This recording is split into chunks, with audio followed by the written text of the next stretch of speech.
오늘 우리가 함께 읽은 이 빌립보서 3장 12절부터 14절의 말씀을 통해서 표대를 향한 삶이라는 제목으로 함께 말씀을 나누려고 합니다. 저와 여러분들은 하나님의 거룩한 백성으로 부르심을 받았고 그리스도인이라는 이름을 가지고 이 땅을 살아갑니다.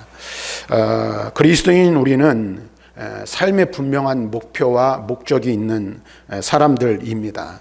우리의 목표와 삶의 목적이 무엇입니까? 우리의 목표는 저 천성을 향하여 나아가는 것이고 그리스도의 장성한 분량에 충만한 데까지 자라가는 것이 우리의 삶의 목적이요 목표입니다. 다시 말하면 그리스도를 위한 삶, 그리스도를 향한 삶을 사는 자들이 바로 그리스도인들이라는 사실을 우리는 기억해야 할 필요가 있습니다. 왜 이것을 기억해야 하냐 하면 때때로 우리가 그리스도인으로 이 땅을 살아가지만 그리스도인이란 사실과 그리스도인으로서 살아가는 삶이 어떤 것인지를 잊어버릴 때가 너무나도 많이 있기 때문에 그렇습니다. 우리의 삶의 목적과 목표를 잊어버리면 우리가 어떠한 삶을 살아야 하고 무엇을 위해 살아야 하는지를 분명하게 알지 못해서 그리스도인다운 삶을 살 수 없기 때문에 그렇습니다. 그러므로 우리가 온전한 그리스도인 또는 하나님의 거룩한 백성으로 이 땅을 살아감에 있어서 우리가 하나님의 거룩한 백성으로 온전한 삶을 살기 위해서는 우리의 삶의 목표가 무엇이고 살아가는 삶의 목적이 무엇인지를 아는 것이 중요합니다. 그것을 분명하게 알 때에 목표와 목적을 향하여 바르게 나아갈 수 있기 때문에 그렇습니다.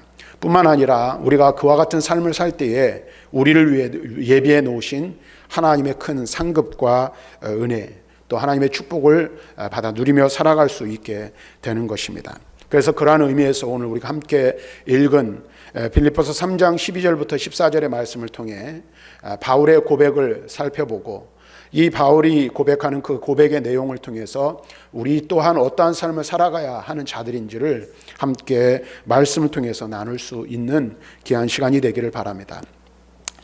오늘 이 말씀을 하고 있는 사도 바울은 참 대단한 사람이죠. 위대한 사도였습니다.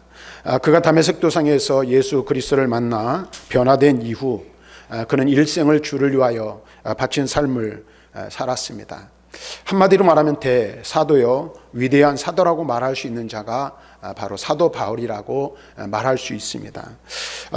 그런 의미에서 역사 속에서 우리는 바울과 같이 위대한 그리스도인을 발견하기 결코 쉽지 않습니다. 그런데 오늘 우리가 읽은 이 본문의 말씀을 보면 우리가 볼 때 위대한 사도, 대단한 사도, 그 다음에 대사도였던 이 사도 바울이 무엇라고 고백하고 있습니까? 자신은 아직도 완전하지 못하다, 온전하지 못하다라고 그는 생각하고 있고 그렇게 고백하고 있습니다. 그래서 12절 말씀을 다시 한번 우리가 읽어볼까요? 12절 말씀 같이 읽습니다. 시작. 내가 이미 얻었다 함도 아니요 온전히 이루었다 함도 아니라. 바울이 뭐라고 고백하고 있습니까? 내가 이미 얻었다 함도 아니요 온전히 이루었다 함도 아니다, 이렇게 고백하고 있어요. 또 2장 17절 말씀, 빌립보서 2장 17절 말씀에 보면 이렇게 고백하고 있습니다. 같이 읽어볼까요? 시작. 만일 너희 믿음의 재물과 섬김 위에 내가 나를 전제로 드릴지라도 나는 기뻐하고 너희 무리와 함께 기뻐하리니. 이 말씀 무슨 말입니까? 그가 온전히 이루지 못했다라고 말하는데 2장 17절에서 뭘 말하고 있냐면 그는 순교할 각오를 가지고 있는 사역자였음을 고백하고 있는 것을 볼 수가 있습니다. 다시 말하면 그는 그리스도를 위해 자신의 삶을 완전히 바쳤고 또 바칠 준비가 되어 있는 사람이었습니다. 다시 말하면 완전한 헌신의 사람이 바로 사도 바울이었다라고 말할 수가 있을 것입니다. 그런데 여러분 보세요. 이 바울이 모든 것을 주를 위해 바쳤고 그리스도를 만난 이후에 오직 그리스도 중심한 삶을 일생을 바쳐 살아왔고 또 앞으로도 그는 순교할 각오를 가지고 자신을 그리스도를 위하여 제물로 바칠 각오가 되어 있음에도 불구하고 무엇을 말하고 있습니까? 오늘 그는 아직도 완전하지 못한 자라, 이렇게 고백하고 있습니다. 그런데 우리가 성경을 읽다 보면 이러한 바울의 태도를 라오디게아 교인들의 태도와 비교해 보면 그 의미를 더욱 새롭게 느낄 수가 있습니다. 요한계시록 3장 17절 말씀을 보면 오늘 이렇게 말하고 있죠. 같이 읽어봅니다. 시작. 내가 말하기를 나는 부자라 부유하여 부족한 것이 없다 하나 내 공고한 것과 가련한 것과 가난한 것과 눈먼 것과 벌거벗은 것을 알지 못하는도다. 라오디게아 교회를 향하여 주님께서 하시는 말씀이에요. 그는 스스로 그들은 뭐라고 생각했어요? 자신들은 영적으로 부자라, 부유한 자라 생각하였어요. 그런데 주님이 보실 때 그들은 어떻게 해요? 헐벗고 곤비하며 가난한 자들이라고 주님께서는 말씀하고 있어요. 오늘 우리 이와 같은 이 라오디게아 교회와 바울의 모습을 우리가 비교해 보면서 우리는 한 가지 교훈을 얻어야 합니다. 영적인 지식에 대하여 마땅히 알아야 할 것을 알지 못하는 사람들이 마치 모든 것을 아는 것처럼, 마치 완벽하게 아는 것처럼 생각하는 이들이 있을 수 있다는 거예요. 우리가 신앙생활하면서 우리도 마찬가지죠. 신앙의 연륜이 쌓이고 성경에 대한 지식을 가지고 있을 때에 우리는 어떻습니까? 우리 자신이 가지고 있는 지식에 대하여 충분하다 여길 때가 있어요. 그리고 교만이 찾아오죠. 그렇게 되면 어떡합니까? 그 지식을 가지고 다른 사람을 비판하기도 하고 때로는 어떤 경우에는 자신의 탁월성을 떠벌리는 경우들을 종종 보기도 합니다. 그런데 우리는 바울에게서 교훈을 배울 수 있어야 돼요. 그것이 무엇입니까? 사도 바울은 신앙의 대가입니다. 그리고 우리가 볼 때 그처럼 완벽하고 온전히 주님께 헌신한 자가 있을 수 없어요. 그런데 그러한 그가 뭐라고 말합니까? 나는 아직도 부족하다. 나는 아직도 완전하지 못하다라고 고백하고 있는 것을 볼 수 있어요. 오늘 말씀에서 보면 바울은 말합니다. 이미 얻었다라고 한다라고 하는 이 말이 나오는데 이 말은 헬라어로 보면 부정 과거형으로서 과거의 한 시점을 가리켜 말합니다. 바울이 말하는 과거의 한 시점을 무엇을 말합니까? 그가 다메섹 도상에서 그리스도를 만나고 회개한 때를 가리키는 것입니다. 바울은 다메섹으로 가는 길에 예수 그리스도를 만나게 되었어요. 그리고 거기서 삶이 완전히 변화되었죠. 근데 여러분 보세요. 이 바울의 이야기를 통해서 우리가 깨달을 게 있어요. 바울이 다메섹 도상에서 예수 그리스도를 만나 변화되었어요. 꼬꾸라지어서 새로운 인생을 살게 되었죠. 그러나 다메섹 도상에서 그리스도를 만난 그 순간 바울이 완전해졌는가?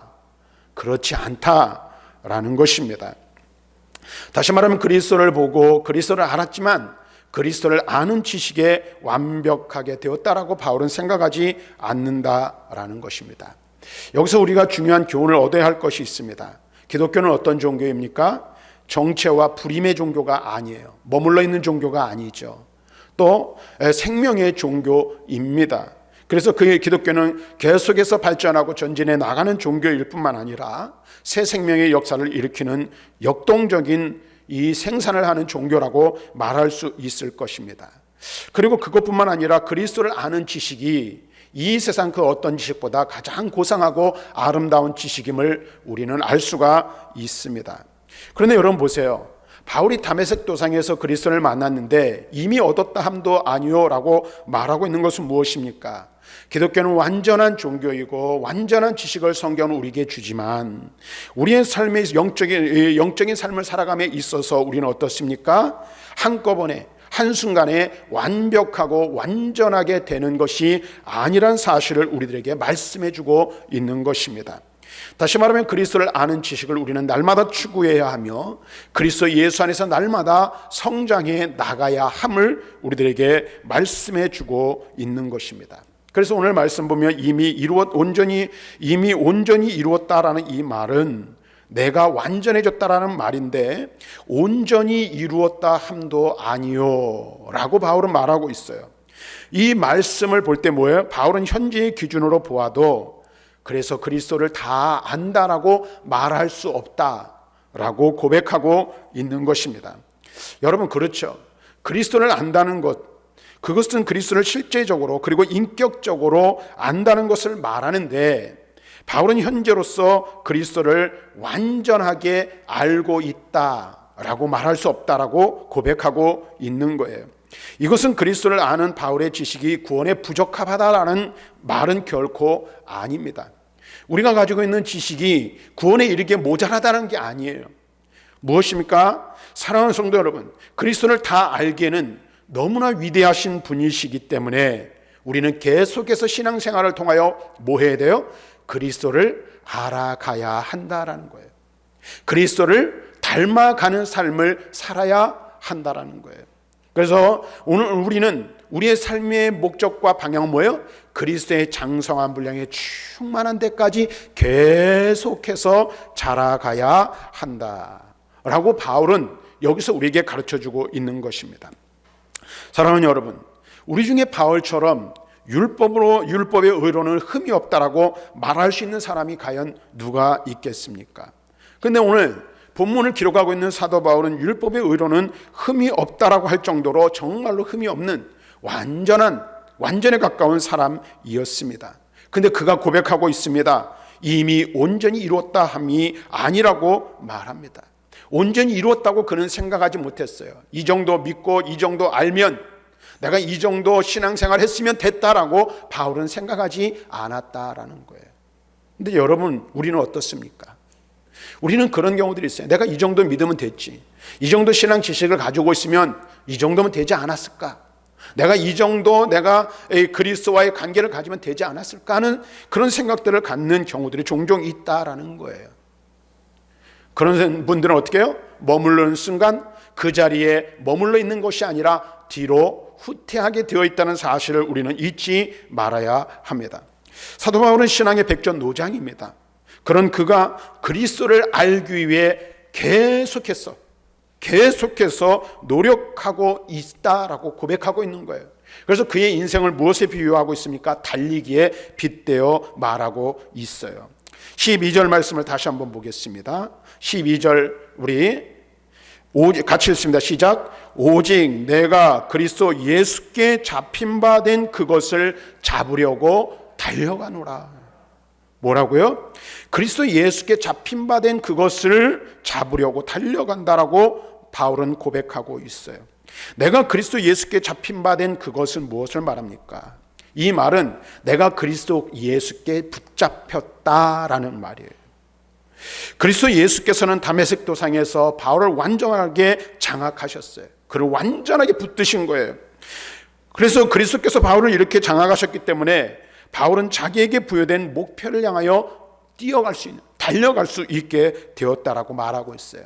그래서 그 목표가 3장 8절부터 11절에 나타난 대로 그리스도의 부활의 능력을 그의 순환과 죽으심에 동참하는 것으로 아는 것입니다.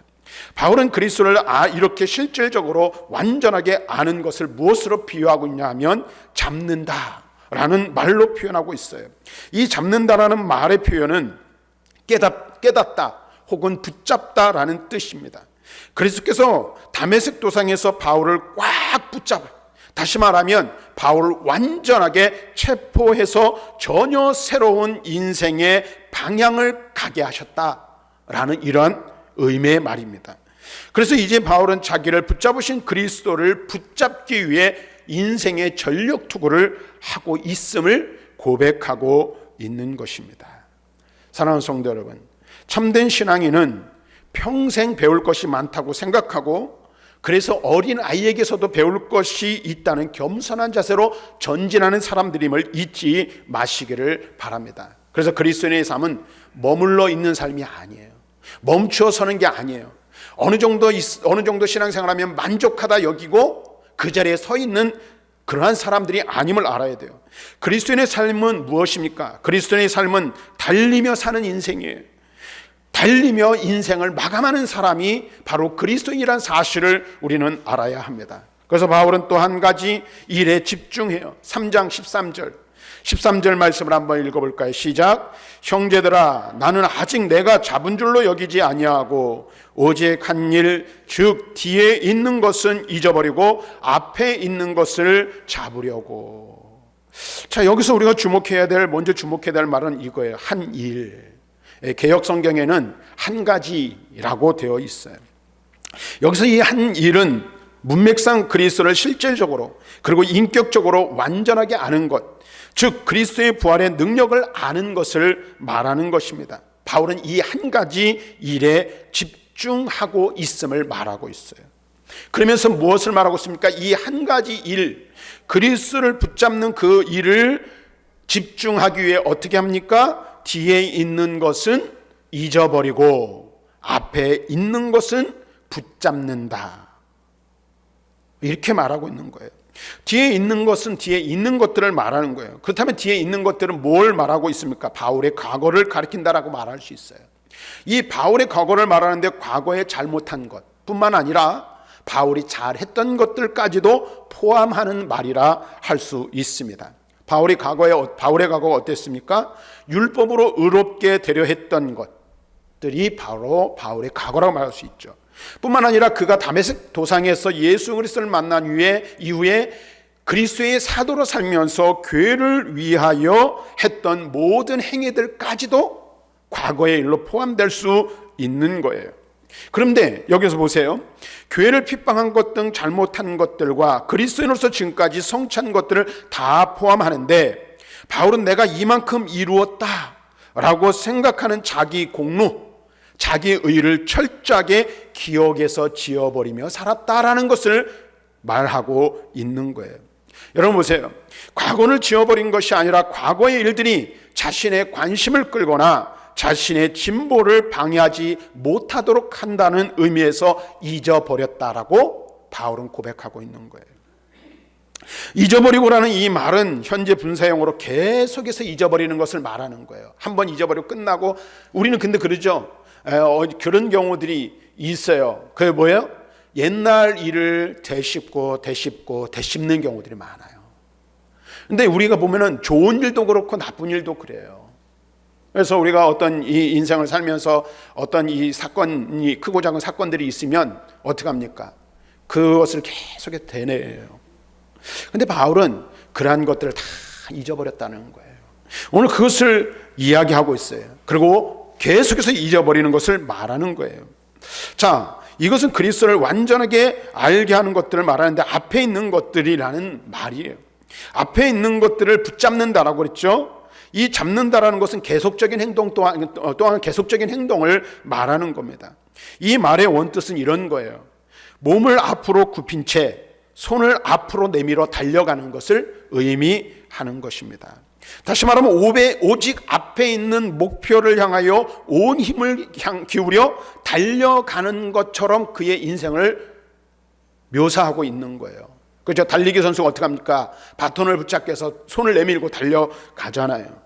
다시 말하면 이 말은 뭐예요? 그리스도를 알기 위하여 집중하여 달려가고 있는 것을 말하고 있는 거예요. 마치 달리기 선수가 목표만을 향하여 온 힘을 기울여야 우승할 수 있는 것처럼 그리스도인이 그리스도를 아는 지식에 성숙하기 위해서는 목표에 대한 집념과 끊임없는 노력이 있어야 함을 우리들에게 가르쳐주고 있어요. 여기서 바울의 강렬한 욕망과 부단한 노력을 보시기를 바랍니다. 과거에 실패한 기억이 우리를 물귀신처럼 마치 끌어당겨 우리의 신앙의 성장과 성숙을 방해하고, 또 반대로 과거에 성공했던 기억들이 마치 풍선처럼 크게 부풀어서 우리를 들뜨게 해 우리의 전진을 또한 방해하는 경우들을 보게 됩니다. 그런데 바울은 이 모든 것들을 앞에 있는 것을 붙잡기 위해서 다 어떻게 해요? 잊어버리는 삶을 살았다라고 말씀하고 있어요. 물론 과거에 하나님이 주신 축복과 값진 교훈을 기념석을 삼아 항상 기억하며 우리는 감사하는 삶을 살아야 합니다. 그러나 우리는 과거로부터 내려오는 잘못된 전통에 매여 그리스도 예수를 향해 전진하는 것을 방해받아서는 안 된다는 거예요. 그것이 과거의 잘못된 일이든지 성공적인 삶이었든지 간에 그것이 우리의 신앙의 성장을 방해한다면 잊어버릴 수 있어야 함을 말씀해주고 있는 것입니다. 우리는 신앙생활을 함에 있어서 과거의 쓸모없는 전통에 매여 그리스도를 아는 지식에 진보하지 못하는, 성장하지 못하는 일들이 있어서는 안 됩니다. 과거의 십자가와 부활 등 주님의 구속사건을 기억하며 전파해야 하지만 그 외에 다른 것들은 어떻게 해요? 다 잊어버릴 수 있어야 한다라는 것입니다. 오늘 과거의 것들을 잊어버리고 전진할 때 우리는 오직 그리스도인의 삶에 집중할 수 있고 하나님 앞에 집중하여 하나님이 원하시는 삶을 살아갈 수 있는 것입니다. 그래서 우리는 매사에 어떻게 해야 돼요? 그리스도를 인격적으로 아는 한 가지 일에 집중했던 바울처럼 일마다 때마다 그리스도의 부활의 권능을 알겠다는 한 가지 일, 그 일에 집중하는 일편단심이 있어야 함을 말씀해 주고 있는 거예요. 바울은 이어서 계속해서 상을 위하여 달려간다라고 말하고 있어요. 14절 말씀 함께 읽어봅니다. 시작. 표대를 향하여 그리스도 예수 안에서 하나님이 위에서 부르신 부름의 상을 위하여 달려가노라. 여기서 중요한 게 있어요. 바울은 달려갔어요. 근데 방향 없이 달려가지 않았어요. 방향과 목표가 분명해요. 열심히 달리는 거 중요해요. 그런데 어디로 달려가느냐가 더 중요하다는 사실을 알아야 돼요. 아니 좀 느리게 가더라도 어떻게 해요? 분명한 목적과 방향성을 잃지 말아야 하는 거예요. 예를 들어서 여러분들이 자가용을 운전해서 목표한 곳을 가요. 그런데 예를 들어서 부산을 가려고 하는데 여러분들이 열심히 120km 달려요. 그런데 연천 쪽을 향해서 가면 어떻게 됩니까? 열심히 달리는 것이 아무 의미가 없는 거예요. 근데 우리는 신앙생활 하는데 오해하고 잘못할 때가 있어요. 그게 뭡니까? 나는 열심히 한다고 생각해요. 나는 잘하고 있다고 생각을 해요. 그런데 방향이 잘못될 때가 있음을 우리가 기억하지 못하는 경우들이 있다는 거예요. 내가 열심을 내고 내가 노력하고 내가 힘쓰고 애쓰는데 방향이 잘못되어져 있지 않은지를 살펴보는 것이 무엇보다도 중요하다라는 것입니다. 바울은 방향 없이 달리는 것이 아니라 표대를 향하여 달린다라고 그래서 밝히고 있어요. 표대는 무엇입니까? 본문의 문맥상 그리스도를 온전히 아는 것을 말합니다. 자, 그런데 여기서 표대에 이르면 보세요. 표대를 향하여 그리스도 예수 안에서 하나님이 위에서 부르신 부름의 상을 위하여 달려간다라고 말했어요. 표대를 향하여 달려가면 거기에 무엇이 있습니까? 상이 있음을 바울은 이야기하고 있어요. 상을 받을 것이라고 밝히고 있어요. 이것은 이런 거예요. 고대 달리기 선수들이 우승하면 어떤 일이 있냐면 월계관을 상으로 받는 것처럼 바울도 하나님에게서 상을 받을 것이라고 생각하고 또 바라고 있음을 말씀하고 있어요. 성경은 그것을 우리에게 분명히 말씀해 주고 있죠. 고린도전서 9장 24절과 25절 말씀을 보겠습니다. 시작. 운동장에서 다름질하는 자들이 다 달릴지라도 오직 상을 받는 사람은 한 사람인 줄 너희가 알지 못하느냐. 너희도 상을 받도록 이와 같이 다름질하라. 이기기를 다투는 자마다 모든 일에 절제하나니 그들은 썩을 승리자의 관을 얻고자 하되 우리는 썩지 아니할 것을 얻고자 하노라. 아멘. 자, 운동장에서 다름질하는 달리기 선수들이 있는데 다 상을 받는 건 아니에요. 오직 한 사람이 상을 받아요. 그런데 우리 그리스도인의 삶이 이 상을 받기 위해서 달려가는 자들과 같다는데 우리가 받을 상은 어떻게 해요? 세상에 썩어질 상이 아니라는 사실을 말씀해 주고 있어요. 디모데후서 4장 8절 같이 읽어봅니다. 시작. 이제후로는 나를 위하여 의의 면류관이 예비되었으므로 주 곧 의로우신 재판장이 그날에 내게 주실 것이며 내게만 아니라 주의 나타나심을 사모하는 모든 자에게도니라. 자, 히브리서 12장 2절을 한 번 더 읽어보겠습니다. 시작. 믿음의 주여 또 온전하게 하신 이인 예수를 바라보자. 그는 그 앞에 있는 기쁨을 위하여 십자가를 참으사 부끄러움을 개의치 아니하시더니 하나님 보좌 우편에 앉으셨느니라. 성경은 무엇을 약속하고 있어요? 우리가 믿음의 선한 싸움을 싸우고 믿음의 경주를 할 때에 하나님께서 우리에게 상을 베푸실 것이라고 말씀해 주고 있는 것입니다. 여러분 보세요. 특별히 여기서 우리가 생각해야 될 건 이런 거예요. 위에서 부르신 부름의 상의 의미가 무엇일까? 이건 이런 겁니다. 이렇게 말할 수 있어요. 고대 경기장에서는 경기가 끝나면 수상제의 이름을 불러요. 요즘도 보면 여러분들 올림픽 경기를 한번 생각해 보세요. 올림픽 경기를 하는데 이제 경기를 해서 이 우승을 해요. 그럼 금메달을 따죠. 금메달을 따면 어떻게 됩니까? 1등, 2등, 3등 금, 은, 동이 있고 그 다음에 뭐가 올라가요? 그 사람의 이름이 불려지고 단상에 올라간 후에 대한민국 사람이, 우리나라 사람이 우승을 하면 어떻게 해요? 대한민국 국기가 올라가면서 뭐가 울리죠? 애국가가 울려 퍼져요. 근데 과거에는 어떻게 했냐면 우승자의 이름이 불려지고 그 부친의 이름과 그 나라의 이름이 불려졌어요. 그때 우승자는 높은 단상으로 올라가 월계관을 상으로 받았습니다. 바울이 여기서 말하는 부르심의 상, 부르심을 위한 이 상은 무엇을 말하면 바로 이 부름을 의미하는 거예요. 경계에서 이긴 자를 부르신 부름, 상을 얻기 위해서 부르시는 그 부름을 의미하는 것이라고 말할 수 있어요. 그래서 바울은 이 주님의 부르심을 염두에 두고 일생을 달렸다라고 고백하고 있는 거예요. 자, 보세요. 바울이 말하는 표대는 목표이고 상은 그 목표에 도달했을 때 주어지는 것을 말합니다. 다시 말하면 표대는 달리기에 집중하게 하고 상은 달린 후에 영광을 생각하게 하는 것입니다. 사랑하는 성도 여러분, 여러분에게 있어서 최후 심판 때에 주님이 주시는 상을 받기까지는 세상 사람들의 칭찬, 세상 사람들의 인정, 세상 사람들이 여러분들 알아주는 것 무의미하다는 사실을 알아야 합니다. 이 세상에서의 상은 우리가 이 세상에서 잠깐의 기쁨을 줄 수 있지만 영원한 기쁨을 줄 수 없다는 사실을 알아야 돼요. 오늘 많은 그리스도인들이 잘못 생각하고 있는 게 있어요. 물론 하나님께서 제가 지난번에도 말씀드린 것처럼 이 세상에서의 복도 하나님이 약속하셨지만 앞에서 말씀드린 것처럼 이 세상에서 받는 모든 상들은 다 어떤 상이에요? 썩어질 것들이라는 거예요.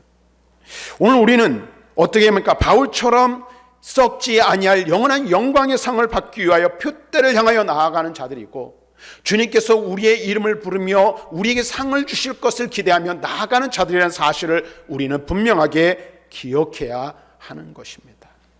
주님께서는 믿음의 선한 싸움을 싸우고 영적인 달리기를 하고 있는 믿음의 경주를 하고 있는 저와 여러분들을 위하여 상을 준비해 놓으시고 저와 여러분의 이름을 부르실 준비를 하고 계신다는 사실을 기억해야 할 필요가 있다라는 거예요. 사랑하는 성도 여러분, 여러분 이 세상을 살아감에 있어서 무엇을 위해 살고 있습니까?